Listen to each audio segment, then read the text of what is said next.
Hello and welcome to IC Help Academy. Today we will learn about commutative property of rational number. आज हम सीखेंगे rational numbers की जो है commutative property. Commutative का मतलब क्या होता है? कम्यूटेटिव का मतलब होता है एक्सचेंजेबल. एक्सचेंजेबल का मतलब जिसको एक्सचेंज किया जा सकता है.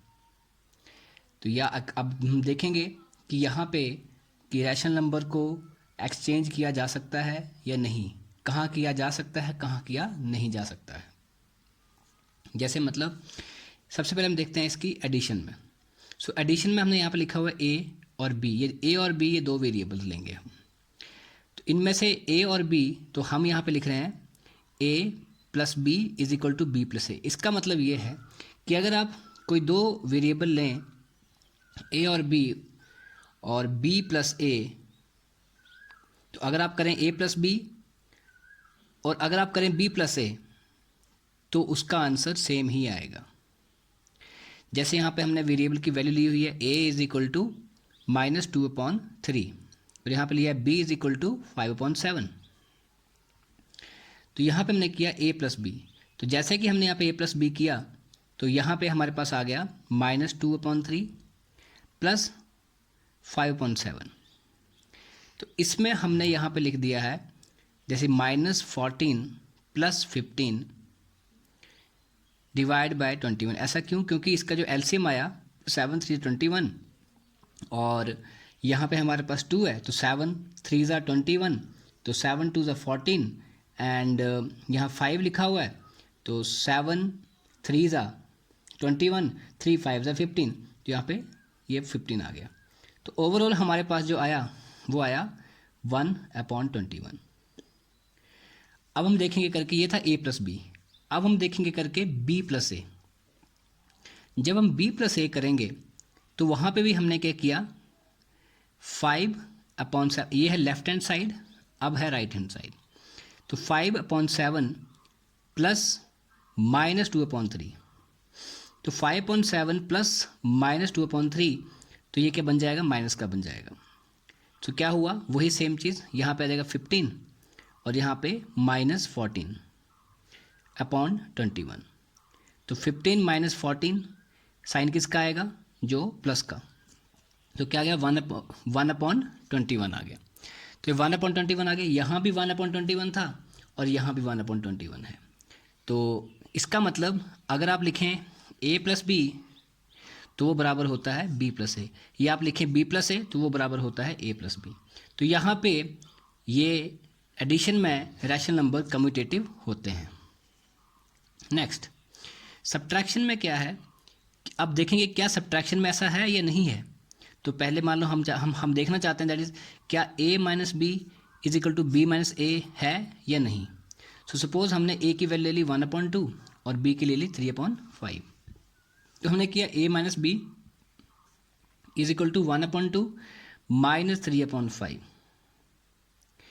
और यहाँ पे फिर हमने a minus b is equal to 1/2 -3/5. तो a minus b is equal to 5 -6/10 क्योंकि 5 2 ज़ा 10 एलसीएम आ गया. 2 5 ज़ा 10 तो यहाँ पे 1 था, यहाँ 5 आ गया. 5 2 ज़ा 10 2 3 ज़ा 6 5 - 6. इसमें जो सिंबल आएगा वो माइनस का आएगा क्योंकि यहाँ पे माइनस दिया गया है क्योंकि 6 जो है माइनस का है. तो क्या आ गया यहाँ पे -1/10. और यहाँ पे अगर हम देखें b माइनस ए में तो यहाँ पे हमारे पास है 3/5 -1/2.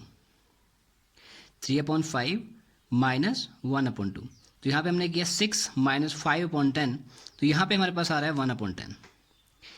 तो यहाँ -1/10 आ रहा है और यहाँ पे 1/10 आ रहा है, यहाँ पे माइनस नहीं आ रहा है. तो इसका मतलब ये इज इक्वल टू दिस नहीं है. तो यहाँ पे हम क्या कह सकते हैं कि कई बार a minus b b minus a नहीं होता. तो in the case of subtraction it is not commutative. Next अब हम देखेंगे इसमें मल्टीप्लिकेशन में. अब मल्टीप्लिकेशन में क्या कम्यूटेटिव है या नहीं है. तो इसमें हम देखेंगे जैसे a की वैल्यू हमने कर ली a इज इक्वल टू 10/11 और b is equal to 2/3। So हमने लिखा a into B is equal to b into A. So 10/11 into 2/3, तो 10 2 ज़ा 20 एंड 11 3 ज़ा 33। तो यहाँ पे हमारे पास ये आ गया। और ऐसे ही हम b इंटू ए लें तो यहाँ पे आ जाएगा 2/3 इंटू 10/11, तो यहाँ भी वही आया। इसका मतलब in the case of multiplication it can be commutative, a into B is equal to b into ए।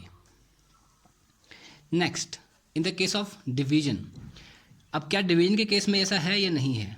तो क्या a divide by b divide by a है या नहीं? सो जैसे कि हमने a की वैल्यू ले ली a इज इक्वल टू 10 और b ले लिया हमने यहाँ पे 2।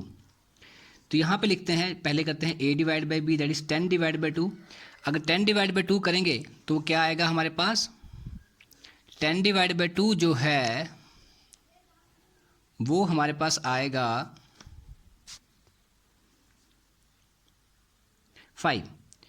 और अगर हम करते हैं 2 डिवाइड बाई 10 तो वो हमारे पास आएगा 0.2। तो इस केस में हम अगर देख पा रहे हैं तो जब हम डिवाइड करते हैं तो हमारी वो कम्यूटेटिव प्रॉपर्टी एग्जिस्ट नहीं करती है। तो a divide by b is not equal to b divide by a। तो ये है हमारा केस डिवीजन में। तो एडिशन में और मल्टीप्लिकेशन में कम्यूटेटिव होता है, सब्ट्रैक्शन और डिवीजन में कम्यूटेटिव नहीं होता है।